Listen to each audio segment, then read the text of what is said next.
Good morning friends. GST platform के YouTube channel में आप सभी का स्वागत है। जी हाँ फ्रेंड्स, जीएसटीआर 9 के अंदर टेबल 8A जो है वो रेक्टिफाइड और मॉडिफाइड फॉर्म में अवेलेबल करवा दिया गया है। फिर से एक दिन के लिए 8A का डिटेल्स जो है वो अवेलेबल करवाया गया था, लेकिन उसके अंदर 1920 का डेटा जो है वो भी दिखाया गया था। अब उस चीज को करेक्ट कर दिया गया है और डिटेल्स जो है मॉडिफाइड वे में आपके सामने रिफ्लेक्ट होंगी। अब जो फॉर्म आया है टेबल 8A के डिटेल्स के साथ, उसके अंदर जो डिटेल्स हैं वो आपको मैं दिखाने वाला हूं कि किस तरीके से उसमें आप अपनी इनपुट टैक्स क्रेडिट को जीएसटीआर 9 के टेबल 8A में इंक्लूड कर सकते हैं। यहां पर मैंने आपके लिए ओपन करा है जीएसटीआर 9 का ऑनलाइन फॉर्म। आपको डाउनलोड करने के लिए इस टैब का यूज करना है। इसके बाद आपके सामने एक जिप फाइल ओपन हो जाएगी। उस जिप फाइल को आप एक्सट्रैक्ट कर सकते हैं और उसके अंदर जो एक्सेल फाइल अवेलेबल है उसे ओपन करके डिटेल्स आप चेक कर पाएंगे। यहाँ पर आपको किन चीजों का ध्यान रखना है, किन बातों का ध्यान रखना है, अच्छी तरीके से समझ लीजिए। ये हमारे पास कुछ इंस्ट्रक्शंस दिया गया है जो कि टेबल 8A के अंदर डिटेल्स आया है उसके रिस्पेक्ट में है। यहां पर जो आपको चीज समझनी है, सबसे पहला डेट ऑफ जनरेशन, यानी कि जो जीएसटीआर 2A है उसका जो डेटा टेबल 8A और जीएसटीआर 9 में आ रहा है वो किस दिन तक का आ रहा है, यानी कि जीएसटीआर 9 के अंदर टेबल 8A कब तक जनरेट हुआ है, 13 अगस्त 2020 तक डेटा इसमें अपडेट हुआ है। जीएसटीआर 1 की जो फाइलिंग कट ऑफ डेट है, यानी कि जीएसटीआर 1 आपके सप्लायर ने कब फाइल किया है या फिर उसको कब तक फाइल कर देना चाहिए था, जिसके अकॉर्डिंग आपको इनपुट टैक्स क्रेडिट आपके टेबल 8A में डेटा आए, तो वो 31 अक्टूबर 2019 रहेगा।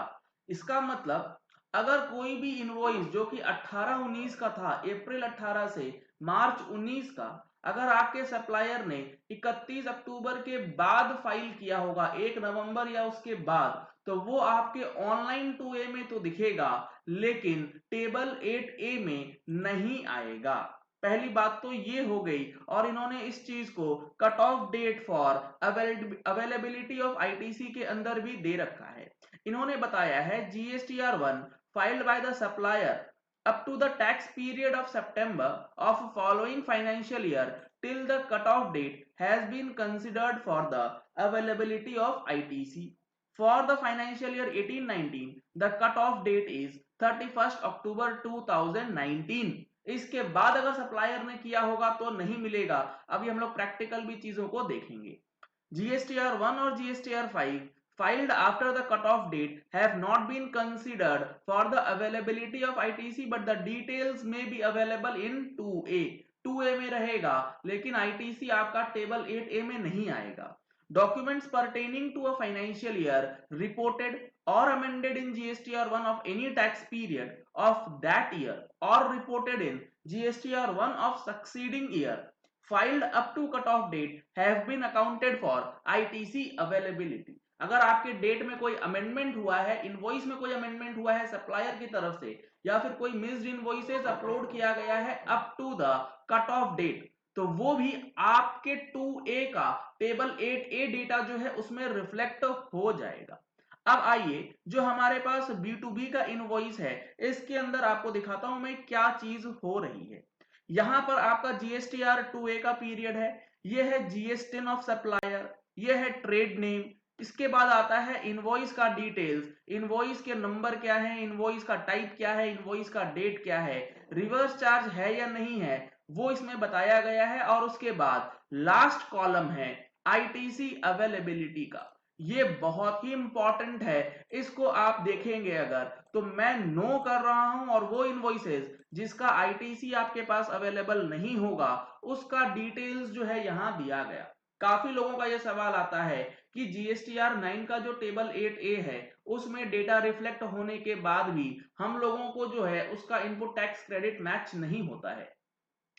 क्यों नहीं मैच होता है, उसका रीजन एक है कि आपके सप्लायर ने आपको इनवॉइस तो दिया है नॉर्मल कैटेगरी का, लेकिन उन्होंने अपलोड कर दिया है और अपलोडिंग के टाइम पे रिवर्स चार्ज कर दिया होगा। जैसे कि इन्होंने बताया भी है reasons for non accounting of ITC. Accounting नहीं हुई आईटीसी की टेबल 8A में, उसका एक रीजन है रिवर्स चार्ज डॉक्यूमेंट।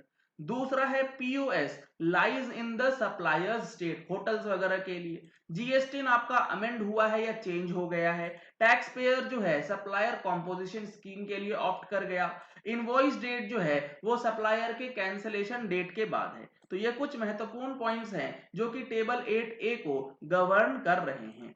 तो ऐसा ही एक एग्जांपल मैंने आपको प्रैक्टिकली इस सिचुएशन में दिखाया है। यहां पर एक कंसर्न है जो मई 18 और सितंबर 18 के नॉर्मल इनवॉइसेस को, ये हमारे नॉर्मल इनवॉइसेस हैं, लेकिन यहां पर रिवर्स चार्ज के कैटेगरी में अपलोड कर दिया गया है। इसीलिए आप देखेंगे तो आईटीसी अवेलेबिलिटी 31 अक्टूबर 2019 के पहले फाइल होने के बावजूद भी आईटीसी अवेलेबल जो है वो नो दिखा रहा है। यानी कि जब आप जीएसटीआर 9 का टेबल 8A रिकंसाइल करेंगे तो यहाँ पे जो फिगर है इस वाले अमाउंट में ये पार्टी का जितना भी अमाउंट होगा वो रिफ्लेक्ट नहीं होगा, वो इंक्लूड नहीं होगा, और आपके परचेज रजिस्टर ऑनलाइन 2A में डेटा जो है वो आ रहा होगा। इस वजह से यहाँ पर डिफरेंस आएगा। तो इस तरीके से आपको डिटेल्स जो है अवेलेबल करवाया जाएगा। अगर कोई आईटीसी अवेलेबल नहीं है तो उसका रीजन फॉर अकाउंटिंग जो है वो साथ साथ यहां पर बता दिया जाएगा।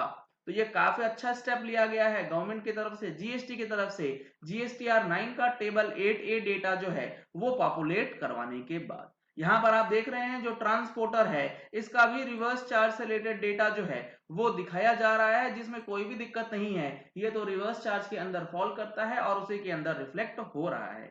इसी प्रकार से अगर B2B का कोई अमेंडमेंट डेटा है, जैसा कि आप देख पा रहे हैं, अगर B2B के अंदर कोई भी डेटा अमेंड किया गया है 18-19 से रिलेटेड, तो उसकी इंफॉर्मेशन भी आपको इसमें दिखाई जाएगी ताकि वो टेबल 8A से मैच हो जाए। यहां पर आप देख पा रहे हैं, यहाँ पे जो ये पर्टिकुलर पार्टी है इसने जीएसटी को अमेंड किया है। पहले आपके जीएसटी में चढ़ाया था, उसके बाद जीएसटी को अमेंड कर दिया है, तो अमेंडेड इनवॉइसेस के डेटा में आ रहा है। इस वजह से आईटीसी अवेलेबल जो है वो नो किया गया है।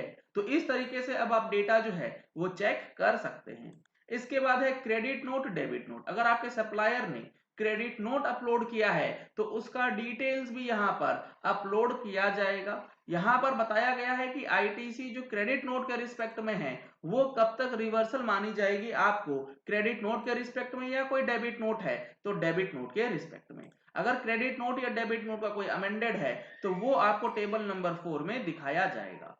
चलिए इस वीडियो को यही एंड करते हैं। आशा करते हैं कि आपको ये वीडियो पसंद आया होगा और आपको ये चीजें अब समझ आ गई होंगी कि जीएसटीआर 9 का जो टेबल 8A है उसका ब्रेकअप किस तरीके से देखना है। अगर आपने हमारे चैनल पे फर्स्ट टाइम ट्यून इन किया है तो चैनल को सब्सक्राइब करने के लिए नीचे दिया गया रेड कलर का सब्सक्राइब बटन प्रेस कर लीजिए। साथ में जो बेल आइकन है उसे भी प्रेस कर लीजिएगा ताकि वीडियोस की नोटिफिकेशन आप तक रेगुलरली पहुंचती रहे। Thank you and have a nice day.